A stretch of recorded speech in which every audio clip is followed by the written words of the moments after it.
All right, guys, this is not going to be your typical vlog that I do. I've been following this for a while, this case, and it finally has not completely come to an end, but justice has been served, and it will continue to be served. It's an ongoing problem here in the Philippines, not only in the Philippines, Southeast Asia, around the world. Problems like this are going on, and I just want to, I've been thinking about doing this video for a while, and I don't know, just today seems to be the day I want to talk about it. This comes from an article from The Sun here in the Philippines. It is dated the 14th of June of 2018. Headline states, "Rotten Hell, World's worst pedo, Peter Scully, who filmed baby rapes, tortured kids, and made them dig their own graves, smirks at life in jail." Article says, in one of the sickening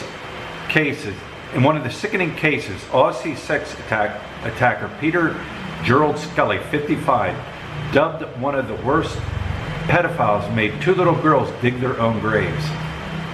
Authorities in the Philippines have considered bringing back the death penalty because of the severity of the former Melbourne property developer, his heinous crimes. Scully was filmed grinning as he left the Cagayan de Oro City court in the southern Philippines province of northern Mindanao. He had just been sentenced to life in prison along with his former girlfriend and accomplice, Carmen Ann Alvarez. The Australian faces up to 60 further charges for child murder, torture, and abuse against children as young as 12 months old. On Wednesday, Judge Jose Escobedo declared Scully guilty of 1 count of human trafficking and 5 counts of rape by sexual assaults of underage girls. Acting Regional State Prosecutor Merlin Ui said pending cases against Scully's involving his former live-in partner Lizelle Marigolo and had different child victims. The evil rapist fled fraud charges in Australia of 2011 and moved to Mindanao, where he would entice impoverished children with money and gifts. He then drugged the vulnerable youngsters and made films of him raping and torturing them for international pedophile rings. Filipino police said Scully also buried an 11-year-old under the floor of his house he was renting after making a film of him raping her and strangling her to death. Operating a secret child pornography site on the dark web called No Limits Fund, he sold the videos for up to $10,000 per view. But all of his despicable acts, his most infamous is the film he made from a dark web, is horrifying film called Daisy's Destruction. It is this footage which shocked even seasoned child trafficking investigators, and Filipino police chief called it the worst we have ever encountered in our years campaigning against child pornography. It is believed the victims in the film is a girl called Barbie, who was taken from her family at the age of 5 by Magello, one of Scully's cohorts. Margallo and the other young girl, Carmen Ann Alvarez, are also facing charges of child exploitation.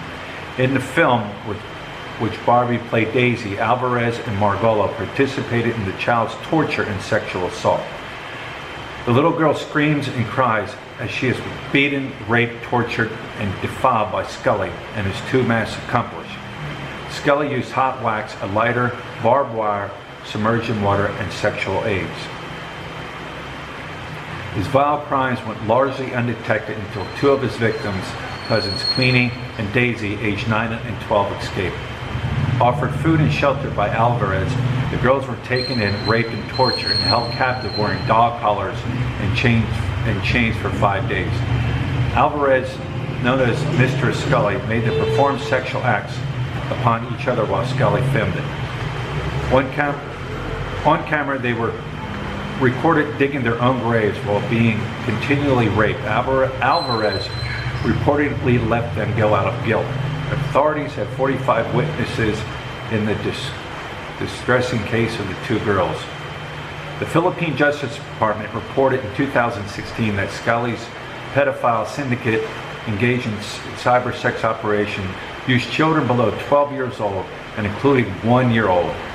Videos of the sexual assault were uploaded on exclusive pornography websites between 2011 and 2014, with payments collected from the viewers via money transfer. The sick pedophile sold this deprived video to customers in Germany, the US, and Brazil. Chief Filipino prosecutor Jamie Umpa told Fairfax that Scully was the mastermind of the extreme child sex torture. Video syndicated based in the southern cities of Surigao, Cagayan de Oro, and Malaybaliang, something like that. This dude's a scumbag. He smirked. Says he smirked when they gave him life sentence. I mean, this is an ongoing problem here. I mean, these guys come and they prey. You know, they're predators. They prey on these innocent kids. I'm also reading a lot of online exploitation of these kids. And you know what? They're going in and they're arresting the parents too. The parents are involved. You got these guys. You know, I'm reading from all over the place. A guy 81 years old has been jailed for online solicitation of minors. You know, the thing is, this doesn't only happen here in the Philippines. You know, it happens in other Southeast Asian countries. You know, you got people that don't have much here, and they will use their children for online, you know, exploitation to get money. I read an article where a guy from Australia got caught just before boarding the plane to come to the Philippines. He handed over his laptop to a buddy of his, his phone to a buddy of his, and his buddy went through the phone and found these disturbing pictures of underage kids and reported it, and the guy was arrested prior to boarding the plane to come here to the Philippines. Here's another one. Police raid online child abuse dens in Cebu, Davao, and Talisay. These things are going on. It's sad because the child's the one that suffers for it. You know, I a couple weeks ago or a week ago or so, I was watching another YouTuber and they said, "Oh, I can spot a pedophile a mile away." You know what? You cannot spot a pedophile a mile away. I'm gonna tell you that right now. I know for a fact. You know, working in the Department of Corrections, they had them there, and of course, people are going to say, "Oh, well, let's put them out in the population and let the prisoners take care of them." Doesn't work like that. These guys are housed in separate units. They're away from the population. The reason being is they have what's called care custody control. You can't take somebody with a crime like that, put them in population, because you know what's going to happen to them. They have to be housed separate. But the other inmates are aware of it, because these guys have to go to special treatments, special programs. And in these special programs, there's other inmates that are around there that know that this treatment and this program are designed for these pedophiles. So word gets around, but they cannot be out in population. But no, you cannot spot a pedophile, you know, from a mile away. It doesn't work like that. You know, some of these guys, they're doctors, they're lawyers, they're nurses, they're businessmen, they're police officers. Matter of fact, I even worked with a guy, William Warman. Google him, William Warman. This guy I worked with as a CO, he transferred to another institution. Then I had friends of mine come up to me later on and say, "Hey, did you hear what happened? You know, hear about this William Warman?" He said, "No." He said he was caught with child pornography. So it just goes to show, man, you know, you can't spot these guys a mile away. They're out there. And you know what? If you know who, you have any if you know what's going on and you don't say anything, you're just as guilty as the person that's doing it. That's how I look at it. I don't care. I don't care if it's a brother, a father, an uncle, a cousin, and you know what's going on, you're just as guilty. Like I said, I've been thinking about, I've been following this case. This guy should be sentenced to death, in my opinion. Put him down in Manila, in the big prison down in Manila. Let's see how that works out for him. Here's another thing. You come over here and you're in some of these small provinces, and things like that happen. Like Lut was telling me, things like that happen in these small provinces. Whether it's a foreigner, whether it's a local person themselves, and these people will disappear. They will just disappear. They don't put up with it in these small provinces. They can take a walk up in the mountains and never come back. I was watching a YouTuber, Finn Snow, pretty big popular YouTuber here, and he got involved with a charity down south. I'm not sure where it is, down south here in the Philippines.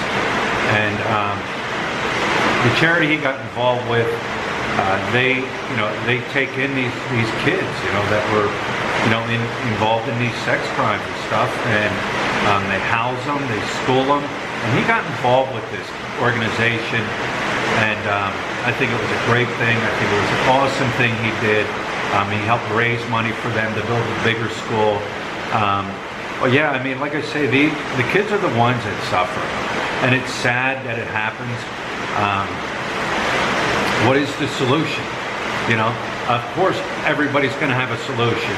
Castrate the person, kill him, do this, do that. You know what? Like I said, I worked around pedophiles, my job that I had, and I had to escort them and do different things. And I had asked one time, why did you do this? Why did you take an innocent child's purity? Why did you take that from him? What's wrong with you? Why? And you know what he told me? He said, I have a problem in my head. He said, it's a head problem. And I told him, I said, well, what do you think? What if somebody castrated you and cut your private area off and stuff? Would that change anything? He said, no. He goes, it's up here in our head. So, I don't know the solution for it.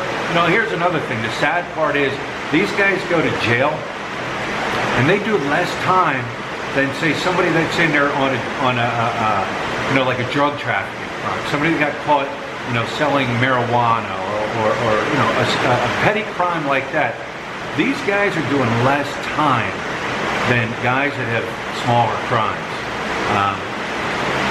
Yeah, they have a, what is it, Megan's Law? It's a Megan's Law, I think, where you have to register as a sex offender, and there's all kinds of different restrictions that you have and stuff. But yeah, this stuff goes on, and like I said, I've been following this, and when I see these things, it sickens my stomach. And you know what? It goes on, and I read this.